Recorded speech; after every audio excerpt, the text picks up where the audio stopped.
안녕하세요. 난나눔입니다. 오늘은 산반 품종 등을 가지고 한번 촬영해 볼까요? 산반 품종은 워낙 많기 때문에 몇 번에 걸쳐서 나눠서 찍는 게 좋겠습니다. 안 그러면 너무 지루할 것 같아서요. 산반의 가장 대표적인 이제 품종이 이 초콩금인데요. 초콩금하고 이두금, 그 다음에 몽전, 이런 게 이제 입문품이면서도 잘 크면서도 아주 가격도 저렴하고 그런 품종들인데요. 이 산반 품종은 굉장히 많은 품종이 있습니다. 뭐 백산홍, 백천, 모금, 내신, 그 다음에 기타 등등 여기 초콩금과 비슷한 중국 산반이라는 품종도 있고요. 그래서 오늘은 초콩금을 위주로 한번 설명해 볼까 합니다. 지금 이게 초콩금인데요. 처음에는 이제 산반으로 올라오는데 이게 이제 날이 너무 추웠을 때, 즉 햇빛의 고도가 좀 높지 않을 때 이제 올라오게 되면 이렇게 산반이 거의 벌써 사라져 버렸습니다. 그러니까 초반에 올라올 때 굉장히 진하게 올라오게 되면은 이게 이제 올해까지 남아 있는데요. 이 경우는 이제 별로 진하지 않고 해서 이제 이렇게 흔적만 남아 있는 상태가 되었습니다. 이 초콩금에서 이제 변화가 된 게 이제 견지숙이라는 품종이 있고요. 그 다음에 이제 홍공작이라는 품종이 있습니다. 이제 견지숙 같은 경우는 올라올 때는 마찬가지로 이렇게 산반으로 올라오는데 나중에 이제 완성이 되는데 이렇게 조복륜 형식으로 끝부분에 이렇게 복륜을 남기고 나머지는 다 소멸돼 버리는 겁니다. 그래서 이게 견지숙 같은 경우는 꽃도 이렇게 작은 소련의 꽃을 약간 백도와 비슷하게 약간의 핑크색을 물고서 이제 피는데요. 초콩금하고 동일합니다. 굉장히 동일하고 이제 다 피게 되면 이게 완전히 반전되듯 해가지고 아주 귀엽고 화사한 느낌을 주는 품종인데요. 이렇게 이제 얘 같은 경우도 이제 처음에는 산반이 아주 굉장히 좋게 올라오다가 나중에 소멸이 좀 빠릅니다. 소멸이 되고 그 다음에는 이렇게 잎 끝에 살짝 이렇게 복륜을 남기는 형태, 조복륜을 약간 복륜을 이렇게 남기는 형태를 이제 우리는 견지숙이라고 합니다.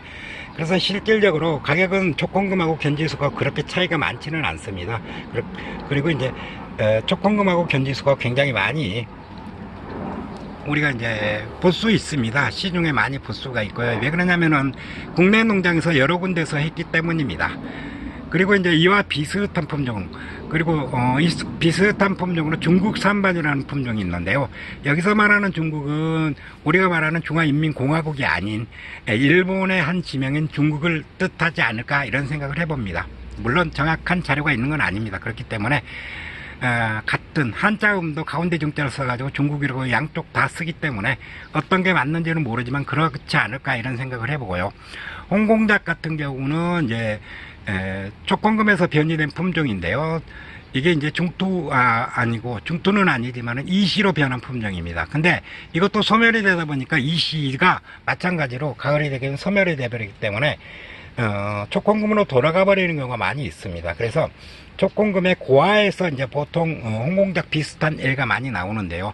이제 얘는 홍공작 같은 경우는 신화 변이종이기 때문에 이제 고아에서 변이된 게 아니라 원래 신화에서 나왔기 때문에 굉장히 좀 귀하게 쳐주는데요.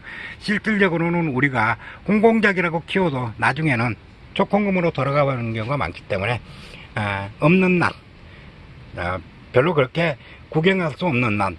그렇지만은 가격은 굉장히 비쌉니다. 그러니까 여러분 같은 경우는 만약에 내가 홍공작을 산다 그러게 되면은 특별한 이유가 없지 않는 한, 비교해보거나 이렇게 공부해보고 싶은 마음이 없지 않는 한 굳이 구입해야 될까 이런 생각을 갖고 있습니다. 홍공작은 가격이 초콩금의 한 5-6배는 충분히 나가기 때문에요. 그 부분은 여러분이 저기하고 혹시 여유가 생기면 구하지만은 저 같은 경우는 그냥 구경한다 그러면은 굳이 홍공작을 구해야 될까 이런 생각을 갖고 있는 사람 중에 한 사람입니다.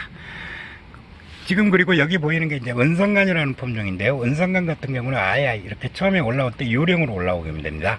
유령으로 올라오다가 이제 시간이 지나면서 이렇게 가운데 부분에 녹이 차오르기 시작하는데요. 녹이 차 올랐다가 이제 나중에는 결국 이렇게 복륜 부분만 남기고, 복륜 부분만 남기고 가을에는 녹이 다 차올랐기 때문에 복륜으로 완성되는 품종입니다. 그래서 이 산반 부분에서 완전 유령잎으로 이렇게 올라오는 경우가 몇 있는데요. 하가 같은 경우도 물론 그렇고요. 그런 품종들이 이렇게 보면은 급격히 이제 녹이 차 올라와 가지고, 왜 그러냐면 살아야 되니까요. 녹이 차올라서 이제 엽록소가 있어야만 강압성 작용을 하기 때문에 그 다음에 이렇게 복륜 부분을 남기고 이렇게 완성이 되는 품종입니다. 지금 여기 보이는 품종은 흑산도 자생이라는 품종인데요. 실질적으로 이제 제가 비교를 해보니까 요즘 매니아들 사이에서 돌아다니는 두리자생이라고 하는 그런 품종하고 제 생각에는 똑같다고 생각합니다. 그렇지만 저는 이건 이제 흑산도 자생으로 받았었는데요.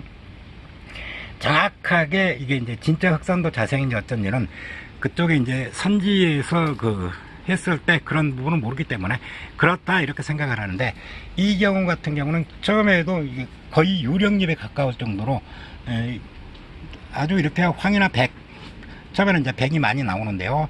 백 같은 경우는 완전히 이렇게 이파리를 저기 했다가 점차 이렇게 녹이 선 형식으로 들어가기 때문에 이런 식으로 녹이 차오르기 때문에 이제 우리가 굉장히 아름다운 느낌을 받게 됩니다. 이와 비슷한 품종으로 백천이나 뭐 이런 품종들이 몇 품종 있는데요.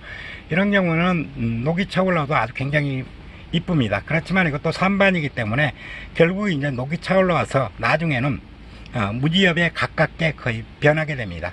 물론 여기에서 이제 호성 산반이 있기 때문에 가끔 가서 호로 남는 경우는 이제 몇 줄씩 남는 경우는 있지만은 녹이 차오른다 이렇게 생각하시면 될 겁니다. 그러면은 너무 오랜 기간 하면 재미없으니까 오늘은 여기 이 정도에서 산반 품종을 마치고요. 이 다음 편에 이어서 산반에서 또 다른 품종을 가지고 찾아뵙도록 하겠습니다. 지금까지 저 난나눔이었고요. 좋아요, 구독 꼭 부탁드립니다. 감사합니다.